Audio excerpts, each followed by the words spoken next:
bonjour, on va vous présenter la deuxième séance vidéo. Donc on va aller sur le terrain avec les U15 et là on va présenter, en fait ce sera une séquence U15 U17. Donc au club en fait on a un petit bureau des éducateurs où on présente les séances du mois. Les éducateurs les reçoivent chez eux par mail, mais on a toujours au club les séances du mois, donc U7, U9, U11, U13, U15, U17, c'est ce qui va nous intéresser aujourd'hui, la séance 1, parce qu'on a deux séances toujours.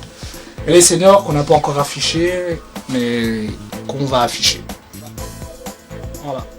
Donc on va aller sur le terrain pour suivre aujourd'hui les U15 U17 avec Fred Montero qui est le responsable de l'équipe, Cédric Damiron et Fabrice Richard qui sont les éducateurs. Voilà.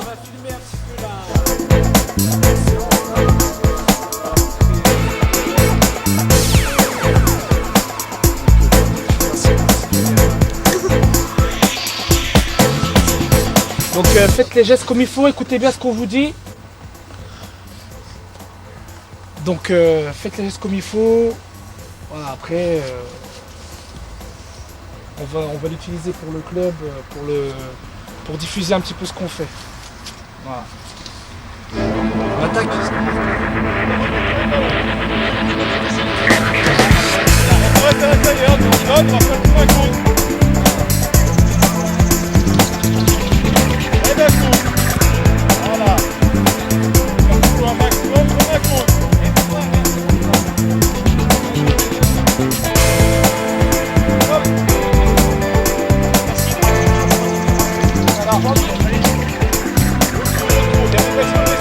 Voilà, c'est parti.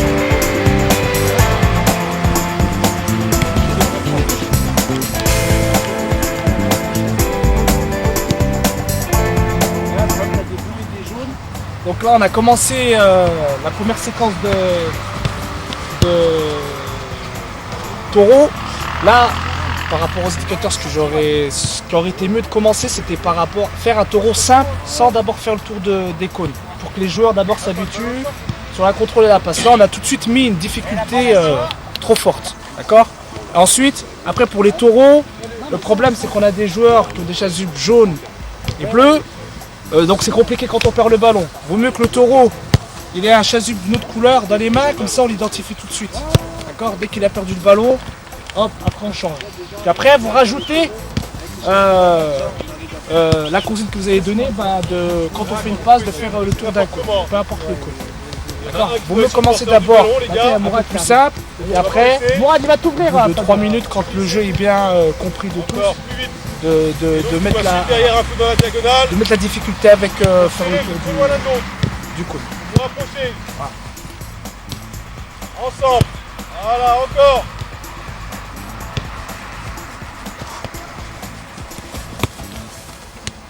On se jette pas, on fait le petit pas. Donc il y a un atelier, le premier là-bas, de pas chasser.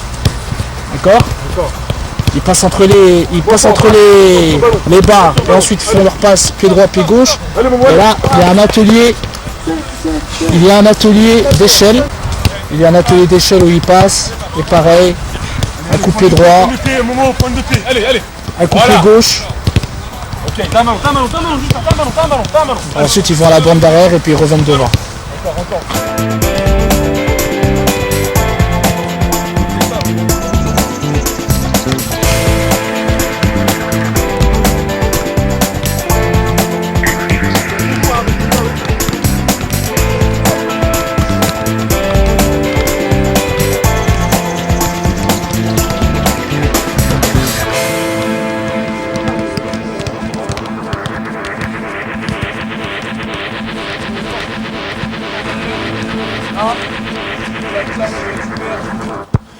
Donc là on a Cédric Damiron qu'on a déjà vu, qui est responsable de l'école de foot et qui a en charge l'équipe 2 des U15.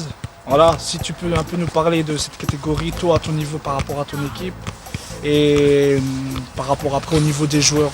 Ok, bonjour. Donc moi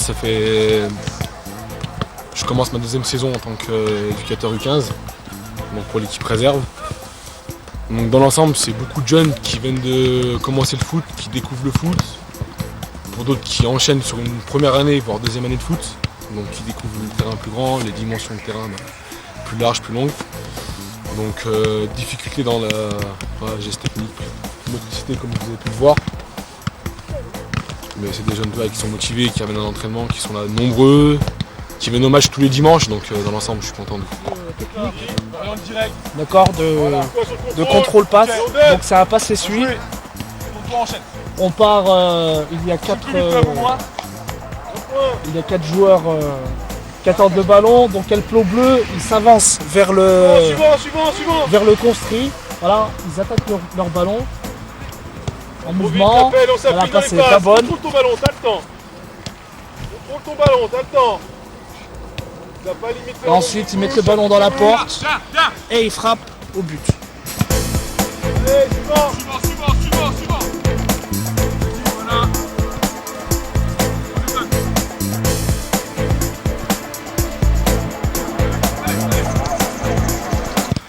Donc là on est en présence du responsable de la catégorie, donc Fred Montero. Là tu peux nous expliquer rapidement le jeu là, qu'il y a derrière. Alors on est en présence d'un passe-essuie avec un nombre de joueurs limité qui donnent leur ballon. Après l'avoir donné, ils le suivent tout simplement jusqu'au bout.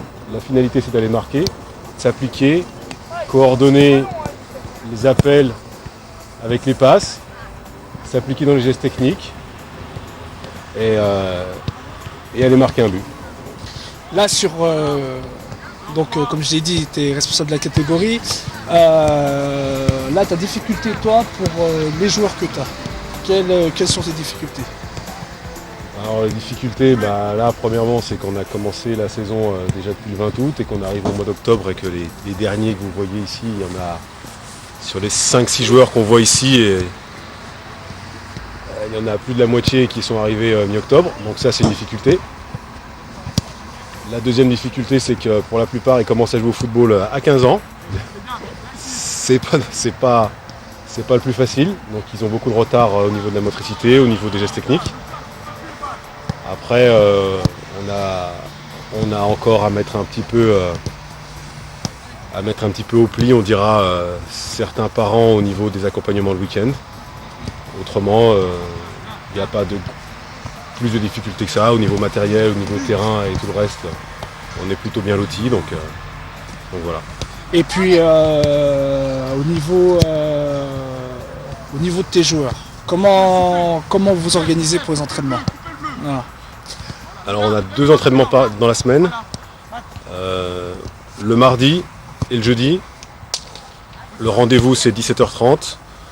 Le temps que tout le monde arrive, qu'on se change, c'est 18h sur le terrain et on termine à 19h. On organise les séances en général avec 4 modules plus un match. Et puis on a les matchs le week-end le dimanche matin. Et puis par rapport au niveau de tes joueurs? Alors là, vous êtes en présence des joueurs qui ont justement commencé, qui sont un peu plus en difficulté. Et l'autre groupe qui est constitué de joueurs qui jouent depuis plus longtemps et qui est là depuis longtemps au club, il y a un gros écart au niveau technique. Très gros écart. Et comment vous essayez de combler ça? Le niveau technique des joueurs, hein. Comment vous organisez-vous pour essayer de corriger les joueurs? On essaye de tant qu'on peut de leur faire les mêmes exercices que pour les autres, mais en leur laissant plus de temps. En les suivant un peu plus pour les conseiller dans certains exercices pour leur contrôle, pour leur passe, le plus possible, en étant le plus possible près d'eux. Quand on peut être 2 sur un exercice, on essaie d'être 2. Après, c'est la répétition qui fait, donc ça va prendre du temps. Okay. Donc là, on est en présence de la personne la plus ancienne du club, hein. Alors, l'ancien buteur du club et tout. Il prend un coup de vieux là. qui est éducateur des U15 et avec Fred pour la 2e année. Donc voilà, un petit peu, on a eu Fred un petit peu, on a expliqué un peu les entraînements, etc. Toi, par rapport au passé du club et aujourd'hui par rapport à ce qu'on fait, qu'est-ce que tu peux nous dire Ce qu'on fait, par rapport aux entraînements? les entraînements, ils sont quand même assez détaillés, quoi. On travaille un peu tout. On insiste pas mal sur la technique, motricité, déplacement. Donc les entraînements, ils sont bien adaptés par rapport à une certaine époque. On a essayé de faire évoluer un petit peu ça. Après, est-ce que tu trouves que les gamins, ils s'épanouissent dans ce qu'on leur propose? Est-ce que c'est parfois trop compliqué ou... Non, c'est pas compliqué. Par rapport à l'expérience de l'année passée, on a vu une grosse évolution. Justement, des enfants qui n'étaient pas forcément habiles au départ d'année, pas trop techniques, qui ont bien évolué. Après, voilà, faut toujours être derrière, mais c'est normal. D'accord. Et toi après, par rapport après à l'évolution du club, on a joué ensemble il y a quelques années. Voilà, il n'y avait pas forcément de programme ou de choses comme ça. Comment tu vois un petit peu l'évolution? Je pense que tout ce programme-là va faire que ça va apporter des jeunes pour l'équipe senior dans toutes les catégories. On devrait tirer vers le haut par rapport à une certaine année où c'était, disons, l'équipe senior quand on jouait. Puis les jeunes, il n'y avait pas forcément d'équipe jeune. Donc à l'arrivée, on avait des gros trous chaque année. Donc je pense que ça peut être que positif. Merci. De rien. Merci à toi. Donc on va conclure cette séance U15 avec le responsable Fred. Comment tu vois un petit peu l'avenir de ton équipe? Qu'est-ce qui aurait à améliorer pour ton équipe? Qu'est-ce que tu souhaiterais travailler? Alors, ce qu'on a à travailler, c'est principalement les phases défensives à l'heure actuelle. C'est là où on a encaissé beaucoup de buts dernièrement. Pour l'équipe première, pour l'équipe réserve, vous l'avez vu tout à l'heure, c'est la base. Contrôle, passe. Et après, apprendre à jouer collectivement. Après, les objectifs, c'est maintenir cette équipe en promotion d'excellence jusqu'à la fin de la saison pour permettre à la génération suivante de jouer à un bon niveau. Et pour l'équipe réserve, c'est former un groupe de vrais footballeurs, au moins pour la fin de cette saison, ce qui va être déjà un gros travail. Et toi, par rapport à l'évolution du club, par rapport aux entraînements, qu'est-ce que tu en penses?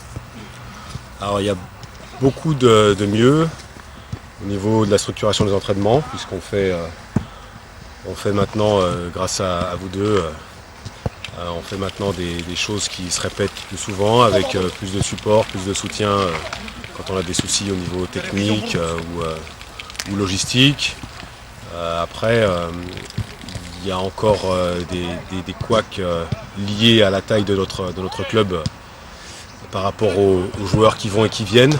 On sait que pour pérenniser le travail, il faut pouvoir fidéliser les joueurs. Et je pense qu'on a un gros travail à faire là-dessus si on veut pouvoir un jour faire monter les équipes de seniors à un niveau enviable. Merci Fred. On a eu la chance que le vice-président soit présent à cette séance vidéo. Il va peut-être nous dire un mot quand même. Alors Manu, qu'est-ce que tu penses de ce que tu as vu, de ce qu'on propose?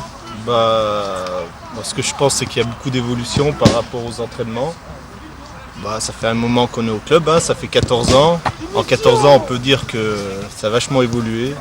Question déjà d'une comportement des joueurs, les séances d'entraînement, c'est vachement plus professionnel. Franchement, je pense que les éducateurs doivent continuer comme ça.